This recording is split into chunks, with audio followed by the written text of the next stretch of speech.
Hi friends, எல்லோரும் எப்படி இருக்கீங்க? நல்லா இருக்கீங்களா? வாங்க எங்கள் வீட்டு சின்ன குட்டி தோட்டத்தை பார்ப்போம்.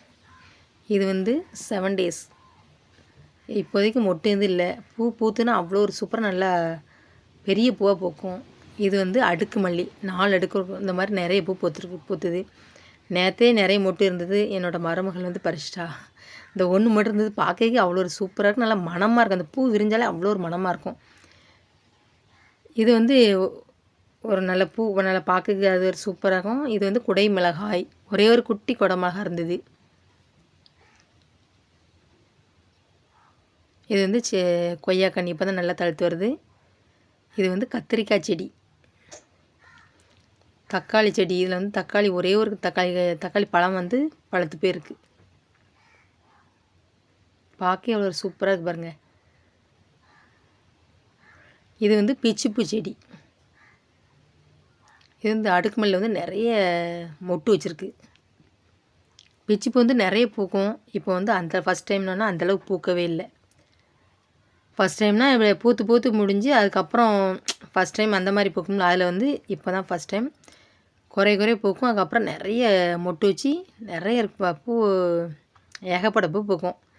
நாங்களே பறிக்க முடியாத அளவுக்கு பூக்கும். எப்படி பார்க்க சூப்பராக இருக்கா? இது எங்கள் வீட்டு முன்னாடி நிற்கிற கொய்யா மரம். இது சீனி கொய்யா சொல்லுவாங்க. ஆனால் சாப்பிட்றதுக்கு அவ்வளோ ஒரு சூப்பராக இருக்கும். நிறைய காய் காய்ச்சிருக்கு. இந்த வீட்டுக்காரங்க ஒன்றுமே சொல்ல மாட்டாங்க. House owner. அந்த வீட்டில் தான் என்னோடய பையன் வாடகைக்கு இருக்கான். அதனால் நாங்கள் எப்போனாலும் பறித்து சாப்பிட்டுக்கலாம். இந்த வீடியோ எடுக்கிறது என்னோடய மருமகள் தான் எடுக்கிறா. இந்த ஃபஸ்ட்டு எடுத்தது அது நான். இந்த கொய்யா மரத்தை எடுக்கிறது என்னோடய மருமகள் தான் வீடியோ எடுத்தா. பாருங்கள் எவ்வளோ காய் காய்ச்சிருக்கு பாருங்கள். அப்படியே பழுக்க நாங்களே அப்படி பறித்து சாப்பிட்ருவோம். சில டைமில் பழுக்க விட மாட்டோம். கொஞ்சம் பரலாமல் இருக்கும். அது அப்படியே பறித்து சாப்பிடுவோம். அவ்வளோ ஒரு சூப்பராக இருக்கும். அவ்வளோ ஒரு டேஸ்ட்டாக இருக்கும் கொய்யாப்பழம்.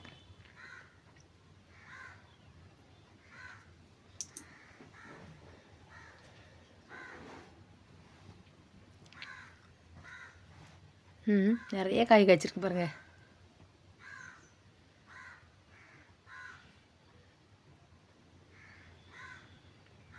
இந்த கொய்யா இலைலாம் ரொம்ப யூஸ்ஃபுல். சுகர் இருக்கவங்க இது அவிச்சு குடித்தோம்னா அந்த சுகர் அப்படி நார்மலுக்கு வந்துடும்.